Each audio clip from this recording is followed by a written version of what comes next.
जय महाकाल। दोस्तों, इस नाम में ही भगवान शिव का रौद्र रूप दिखता है। वैसे तो भगवान शिव काफ़ी भोले हैं और वो अपने भक्तों पर जल्द ही प्रसन्न होते हैं।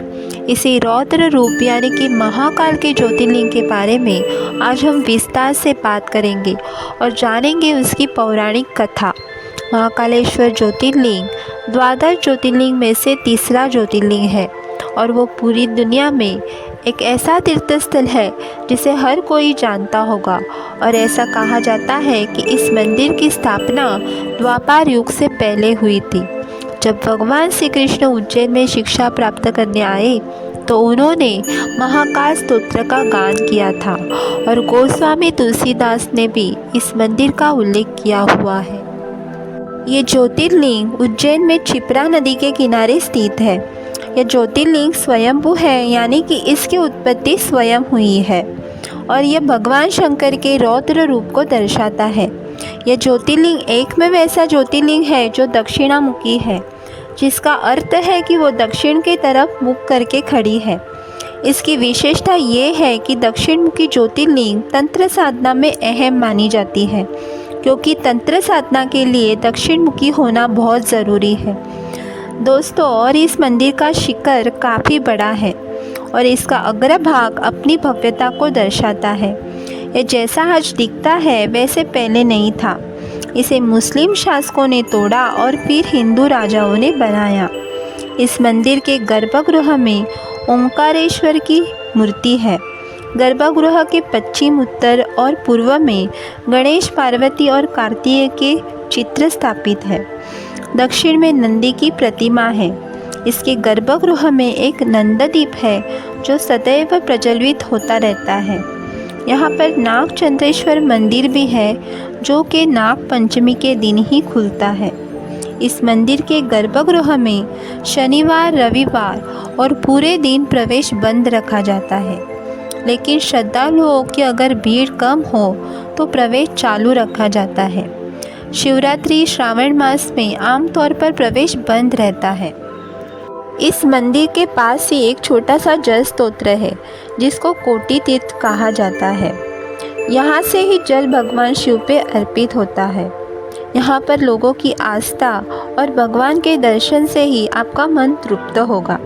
महाशिवरात्रि के दिन यहाँ बड़ा उत्सव होता है और हर तरफ बाबा महाकाल की गूंज होती है। यहाँ देश विदेश से भी लोग महाकाल के दर्शन के लिए आते हैं और बहुत ही उत्साहित होते हैं। यह सारा आपको और भी ज़्यादा बाबा महाकाल के करीब ले जाता है। कहते हैं कि महाकाल के दर्शन से मृत्यु उपरांत होने वाली यातनाओं से मुक्ति मिलती है। जो भी भक्त सच्चे मन से इसका पूजन करता है उसे सारे पापों से मुक्ति मिलती है। और ऐसा भी कहा जाता है कि बाबा महाकाल अकाल मृत्यु से बचाते हैं। इसका धार्मिक ग्रंथों में उल्लेख भी किया गया है और इसके दर्शन से ही अकाल मृत्यु से मुक्ति और मोक्ष प्राप्त होता है। और इस मंदिर में पहले हरि ओम जल पट खुलने के बाद सबसे पहले गर्भगृह की सफाई की जाती है। इसके बाद बाबा महाकाल को स्नान करवाकर पंचामृत का अभिषेक किया जाता है और इस अभिषेक के बाद ही भक्तों को प्रवेश मिलता है। इस दौरान कोटि तत्व से लाया गया जल पुजारी और श्रद्धालु शिवलिंग पर अर्पित करते हैं। उसे हरि ओम जल कहा जाता है। इसके बाद बाबा महाकाल की भस्मारती होती है। यहाँ की भस्मारती काफ़ी प्रसिद्ध है। गाय के गोबर से उपलों की भस्म से महाकाल की भस्मारती होती है। यह एकमात्र ऐसा ज्योतिर्लिंग है जहाँ भगवान शिव की भस्मारती होती है और इसे देखने के लिए दूर दूर से भक्त यहाँ आते हैं। यह आरती सूर्योदय से पहले सुबह 4 बजे की जाती है, जिसमें भगवान को भस्म चढ़ाई जाती है। इस आरती को देखने के लिए कुछ नियम भी है। इसे देखने के लिए पुरुषों को धोती पहननी पड़ती है, वहीं महिलाओं को इस आरती को देखना मना है। कहा जाता है भगवान इस समय निराकार रूप में होते हैं। यहाँ के सभी लोग महाकाल को यहाँ का राजा मानते हैं। दोस्तों, कहते हैं कि उज्जैन में रात में नहीं रुकना चाहिए। कहा जाता है कि यहाँ कोई भी राजा, मंत्री या नेता रुक नहीं सकते। ऐसा इसलिए क्योंकि उज्जैन के लोगों का कहना है कि यहाँ का केवल एक ही राजा है, वो है बाबा महाकाल। जो भी कोई यहाँ रुकता है उनके हाथों से सत्ता चली जाती है, इसलिए कोई भी मंत्री यहाँ रुकते नहीं।